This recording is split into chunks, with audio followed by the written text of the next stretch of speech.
నకిలీ వైద్యులున్నారు జాగ్రత్త. అర్హత లేకుండానే డాక్టర్లుగా చెలామణి. ఈ ఏడాదిలోనే 350 మంది పట్టివేత. సోషల్ మీడియాలోనూ అనర్హుల వీడియోలు. తాము చెప్పినట్లు చేస్తే రోగాలు మాయం అంటూ ప్రచారం జరుగుతున్నదట. సో రాష్ట్రంలో చాలా మంది నకిలీ డాక్టర్లు ఎక్కువైపోయారట. దాదాపు ఈ ఒక్క సంవత్సరంలోనే 350 మంది నకిలీ డాక్టర్లను పట్టుకున్నారట.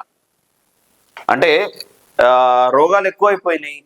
షుగరు, బీపీ, ఇంకా హార్ట్కు సంబంధించి ఇవి ఏవైతే ఉన్నాయో తొందరనే అంటే అతి చిన్న వయసులో ప్రజల్ని అట్రాక్టివ్ చేస్తున్నాయి ఈ రోగాలు. బయట తినే ఫుడ్ కల్తైపోయింది, ఈ హాస్పిటల్ కల్తైపోయినాయి, డాక్టర్లు కల్తైపోయారు, వాళ్ళు ఇచ్చే మెడిసిన్ కూడా కల్తైపోయింది. సో ఈ రోగాలు అయితే ఏదైతే ఎక్కువైపోయినాయో వీటిని కొంతమంది క్యాష్ చేసుకోవడం కోసం డాక్టర్లు అవతారాలు ఎత్తుతున్నారట. అది ఏదో పెద్ద మేము ఎంబీబీఎస్ చేసినాం, ఇందులో స్పెషలిస్టు, మేము చెప్పినట్టు చేస్తే మీరు ఇన్ని రోజులుగా బాధపడుతున్న ఇవి ఏవైతే నొప్పులు ఉన్నాయో వీటి నుంచి మీకు తొందరగా ఉపశమనం లభిస్తుంది అని చెప్పేసి వాళ్ళకు మాయ మాట చెప్పి వాళ్ళ దగ్గర నుంచి లక్షలు కాజేస్తూ ఇగో ఇట్లా ఇట్లా పొట్ట గడుపుతా ఉన్నారు.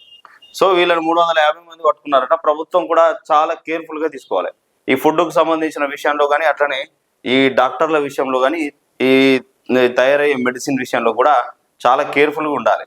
బయట కల్తీ అయిపోయింది, దీని ఒకవేళ హాస్పిటల్ గవర్నమెంట్ అక్కడ కూడా కల్తీ అయిపోయింది మెడిసిన్ కూడా. సో చాలా బాధాకరం, చాలా దారుణమైన పరిస్థితి ఉన్నది. ఎలాంటి అర్హత లేకుండా వైద్యులుగా చలామణి అవుతున్నా ఎందరో ప్రజల ప్రాణాలతో చెలగాటమాడుతున్నారు. కొందరు మరో అడుగు ముందుకేసి తమ వీడియోలో చెప్పినట్లు చేస్తే మీకు రక్తపోటు, మధుమేహం, ఇతర వ్యాధులు అనేవి లేకుండా పోతాయంటూ ఇన్స్టాగ్రామ్, ఫేస్బుక్, వాట్సాప్ల ద్వారా ఆకర్షిస్తూ అమాయకుల ప్రాణాలతో చెలగాటమాడుతున్నారు. వారు చెప్పినవి పాటించడమే కాకుండా స్టేటస్ పెట్టుకొని ప్రచారం చేయడంతో మరికొందరు ప్రజలు నకిలీ వైద్యుల వలలో పడుతున్నారు. రాష్ట్రంలో నగరాలు, పల్లెలని తేడా లేకుండా ఇలాంటి వారు కొక్కొల్లుగా పుట్టుకొస్తున్నారు. వీరికి వైద్య పట్టాలు లేకున్నా ఇంగ్లీష్ వైద్యం, ఆయుర్వేదం, హోమియో డాక్టర్లమంటూ సామాజిక మాధ్యమాల ద్వారా అమాయకులను వంచిస్తున్నారని తెలంగాణ వైద్య మండలి వైద్యులు చెబుతున్నారు.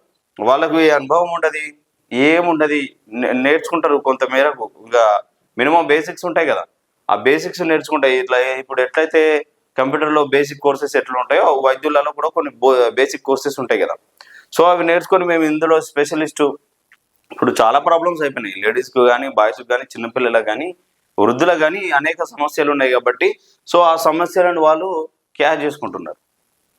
నువ్వు ఒక హాస్పిటల్కి ఒక రిపోర్ట్ తీసుకొని అందులో ట్రీట్మెంట్ బాగాలేదని ఇంకో హాస్పిటల్కి వెళ్ళావు అనుకో, ఈ రిపోర్ట్లన్నీ సేమే ఉన్నా లేదు మా హాస్పిటల్లో రిపోర్ట్సే కావాలంటారు. అంటే ఒక ఎక్స్రేల దగ్గర, రిపోర్ట్ల దగ్గర కాదు, పోగానే బ్లడ్ టెస్ట్ రాసి పడేస్తాడు. ఈ టెస్ట్లని చేసుకోవాలి, ఈ టెస్టులు చేసుకున్న తర్వాత నేను వీటిని చూసి చెప్తామంటారు. మళ్ళీ టెస్టులను చేయించుకున్నాక ఏముండదు అంటాడు. సో ఇట్లా అన్ని కాదు, కొంతమేరకు అయితే హాస్పిటల్ ఇట్లా ఉన్నారు, కొంతమేరకు డాక్టర్లు అయితే ఇట్లా పబ్బాలు గడుపుతా ఉన్నారు. అమాయక ప్రజల ప్రాణాలతో చెలగాటమాడుతూ ఉన్నారు.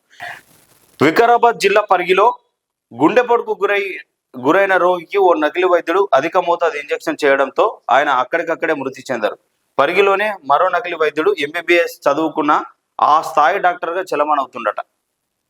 గత నెలలో ములుగు జిల్లాకు చెందిన ఓ మహిళ 4 నెలల గర్భంతో మంగపేటకు చెందిన ఆర్ఎంపీ వైద్యుడిని సంప్రదించగా అతను గర్భ విచ్ఛిత్తి మాత్రలు ఇచ్చాడు. అవి వేసుకున్నాక మహిళకు రక్తస్రావంతో పాటు కడుపు నొప్పి రావడంతో మరికొన్ని మాత్రలు ఇచ్చాడు. పరిస్థితి విషమించగా చివరకు వరంగల్ ఎంజీఎంలో ఆమెను గర్భసంచి తొలగించాల్సి వచ్చింది.